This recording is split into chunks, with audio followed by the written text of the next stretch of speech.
నటి నయనతారపై ఇటీవల ముంబై పోలీసులు కేసు నమోదు చేశారు. ఆమె ఎంతో ప్రతిష్టాత్మకంగా నటించిన తన 75వ చిత్రం Annapurni, the goddess of food ఈ మధ్య విడుదలైన సంగతి అందరికీ తెలిసిందే. అయితే ఆ చిత్రంలో కొన్ని సన్నివేశాలు మా మత భావాలను కించపరిచేలా, అలాగే లవ్ జిహాద్ ను ప్రోత్సహించేలా ఉన్నాయని ఆరోపిస్తూ ముంబైకి చెందిన ఓ వ్యక్తి పోలీసులను ఆశ్రయించారు. దీనిపై విచారణ జరిపిన పోలీసులు ఆ మూవీ హీరోయిన్ నయనతార, హీరో జై, డైరెక్టర్ నీలేష్ కృష్ణ, నిర్మాతలు జతిన్, ఆర్ రవీంద్రన్, పునీత్ గోయంకాపై ఎఫ్ఐఆర్ నమోదు చేశారు.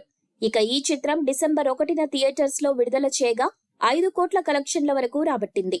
అలాగే ఈ చిత్రం ప్రస్తుతం నెట్ఫ్లిక్స్ ఓటీటీ ప్లాట్ఫామ్ పై స్ట్రీమింగ్ కి అందుబాటులో ఉంది. దీంతో నెట్ఫ్లిక్స్ సంస్థపై కూడా ఈ చిత్ర స్ట్రీమింగ్ విషయంలో కేసు నమోదు చేసి ఉంటారని సమాచారం అందుతోంది. గతంలో నయనతార విఘ్నేష్ శివన్ అనే తమిళ డైరెక్టర్ ను పెళ్లి చేసుకుని పెళ్లి జరిగిన 4 నెలలకే కవల పిల్లలకు జన్మనిచ్చింది. దీంతో ఈ జంట మేము సరోగేట్ మదర్ ద్వారా అనగా అద్దె తల్లి ద్వారా పిల్లలకు జన్మనిచ్చినట్టు తెలియజేయవలసి వచ్చింది. అప్పుడు కూడా ఆ సరోగసి విధానానికి సహకరించిన హాస్పిటల్ సిబ్బంది మరియు డాక్టర్లు అద్దె తల్లి వివరాలు మరియు ట్రీట్మెంట్ ఫైల్స్ ను సరిగా మెయింటైన్ చేయకపోవడంతో నయనతారపై పలు కేసులు నమోదయ్యాయి.